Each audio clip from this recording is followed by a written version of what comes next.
மார்க்கத்துல நீங்க உங்களுக்கு ஒரு வழிகாட்டியாவோ, இல்ல நீங்க குருவாகவோ சந்தித்த நபர்கள், உங்களுக்கு ஒரு நல்ல ஒரு நட்பாக நீங்க பழகிய நண்பர்கள் பத்தி, அவங்களுக்கும் அந்த டிவைன் ஹீலிங் அந்த மாரியான ஆற்றல்கள் இருந்ததா? இல்ல நீங்க புதுமையா உங்களுக்கு கிடைச்சதா? இல்ல. நான் நெறைய பெரியவங்கள சந்திச்சிருக்கேன். ஆ சில அனுபவங்கள பத்தி பேசலாம். எனக்கு சித்த மருத்துவத்த முழுமையா கைப்பற்றி குடுத்தவர் வந்து அப்துல் மஜீது அப்படின்னு சொல்லிட்டு ஒரு முஸ்லீம் பெரியவர். அவர் புலவர்ன்னு சொல்லுவாங்க. அவரு எந்த விதமான படிப்பறிவோ, கல்வி பள்ளிக்கூடத்துக்கு போன அறிவு இல்லாதவரு. படிச்சவர் கிடையாது. ஆனா அவருடைய சொந்த முயற்சியில தமிழ்ல, சமஸ்கிருதத்துல, உருதுல எல்லாத்துலயுமே வந்து நல்ல புலமை உள்ளவர் அவரு. இதை வந்து இவர்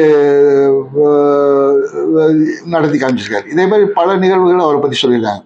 ஒரு தடவை அவருடைய இன்னொரு நிகழ்வு சொல்லுவார். அவர் கோவிந்தசாமி ஐயா வந்து ஒரு கான்ட்ராக்டரா இருந்தார்.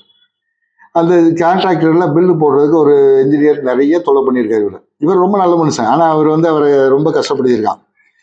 அப்போ இப்போ ஒரு நாள் வந்து புலவர் ஐயாவோட சேர்ந்து நடந்து போகும்போது அவன் குவார்டர்ஸ் வாசல்ல உட்காந்து நின்று பல் விலகிட்டு இருந்திருக்கான்.